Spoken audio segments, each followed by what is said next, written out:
14 বছর বয়সে একজন কিশোর স্বপ্ন দেখে যে জীবনের কোনো এক পর্যায়ে সে বিশ্বমঞ্চে ক্রিকেট খেলবে, জাতীয় দলে খেলবে কিংবা নামি দামি কোনো ফ্র্যাঞ্চাইজি টুর্নামেন্টে খেলে সাফল্য পাবে এবং সেই স্বপ্ন দেখে পরিশ্রম করে একটা পর্যায়ে গিয়ে সে সাফল্য পায়। কিন্তু কিছু প্রতিভা একেবারেই বিরল যারা আসলে ওই কৈশোরেই নিজের স্বপ্নকে ছুঁয়ে ফেলে এবং ভাইভব সূর্যবংশী তাদেরই একজন ওয়ান্ডার বয় তাকে আসলে বলা হচ্ছে। 14 বছর বয়সে আইপিএল এ অভিষেক, আইপিএল এর ইতিহাসে সর্বকনিষ্ঠ ক্রিকেটার এবং প্রথম বলেই 6। আইপিএল এর ইতিহাসে প্রথম বল খেলতে নেমেই 6 হাঁকালেন লখনৌ সুপার জায়ান্টসের এগেইনস্টে। 34 রানের একটা ইনিংস খেললেন, তার প্রতিভার একটা ঝলক দেখালেন। দ্বিতীয় ম্যাচে আরসিবির এগেইনস্টে 16।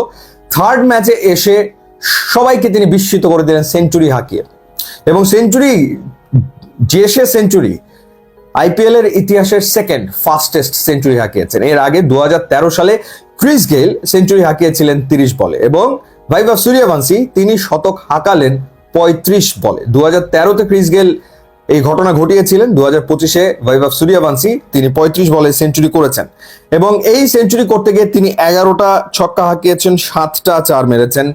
101 রানের ইনিংস, 265.78 হচ্ছে তার স্ট্রাইক রেট এবং ভারতীয় ব্যাটারদের ভেতরে এক ইনিংসে সর্বোচ্চ ছক্কা মারার রেকর্ড তিনি গড়েছেন। একই সাথে এই সিজনের ফাস্টেস্ট 50ও তিনি করেছেন, 17 বলে তিনি 50 তুলে নিয়েছেন। এবং ইন্টারেস্টিং ব্যাপার হচ্ছে প্রথমে ব্যাট করে গুজরাট তারা 209 রান করেছিল 4 উইকেট এবং এই রানটা রাজস্থান রয়্যালস তারা করেছে 15.5 ওভারে। 15.5 ওভারে খেলা শেষ, 212 2 উইকেটে, 8 উইকেটের জয় রাজস্থান রয়্যালসের। 25 বল তখনও বাকি, 209 রান টপকে গেল রাজস্থান রয়্যালস এবং এটাও একটা রেকর্ড। অর্থাৎ 200-র উপর রান তাড়া করার ক্ষেত্রে এত দ্রুত এর আগে কেউ আসলে রান তাড়া করতে পারেনি। সো বোঝা যাচ্ছে যে ঝড় বইয়ে দিয়েছেন দুই ওপেনার ইয়াশাসি জয়সওয়াল এবং ভাইভব সূর্যবংশী। 40 বলে 70 রান করে জয়সওয়াল তিনি আসলে অপরাজিত থেকেছেন। এবং যদি বোলারদের কথা বলি, আরো একটা ব্যাপার না বললেই নয়, যেভাবে তিনি আসলে সেঞ্চুরি পূর্ণ করলেন সূর্যবংশী, অর্থাৎ রাশিদ খানকে ছক্কা মেরে তিনি তার শতকে আসলে পৌঁছে যান এবং সবাই আসলে উঠে দাঁড়ায়, অভিবাদন জানায় এই ইয়াংস্টারকে, এই ওয়ান্ডার বয়কে। অর্থাৎ তিনি যে বিরল প্রতিভা, তিনি যে স্পেশাল, তিনি যে বিশেষ কিছু, সেটা আইপিএল এর থার্ড ম্যাচেই আসলে বুঝিয়ে দিয়েছে।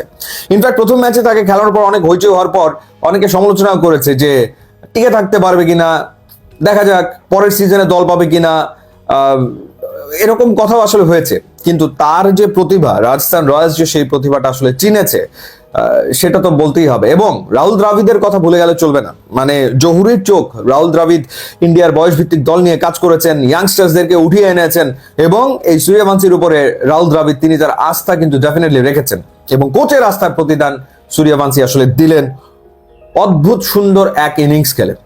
এবং সেঞ্চুরিটা যে তিনি করেছেন 100, যেটা বললাম যে 101 রান তিনি করেছেন। মজার ব্যাপার হচ্ছে এই 101 রানের ভেতরে 94 রান এসছে তার 4 আর 6 থেকে। 101 রানের ভেতরে 94 রান 4 আর 6 থেকে আসার মানে হচ্ছে তার যে ইন্টেন্টটা তিনি ক্রিকেট খেলেছেন সেটা যে অ্যামেজিং। অর্থাৎ প্রত্যেক বলে হিট করা, হ্যাঁ অনেকগুলো ফলস হিট হয়েছে, অনেকগুলো ফলস হিটেও সে আসলে বাউন্ডারি পেয়ে গেছে।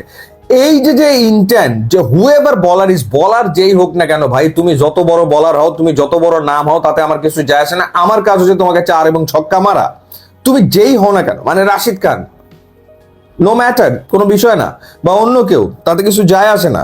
তো যাই হোক, দারুণ এক সেঞ্চুরি। এবং বোলারদের ভেতরে একজনের কথা না বললেই নয়, তার নাম হচ্ছে করিম জানাত। 1 ওভারে 30 রান দিয়েছেন, 6 বলে 30 রান দিয়েছেন, বেধড়ক মার খেয়েছেন।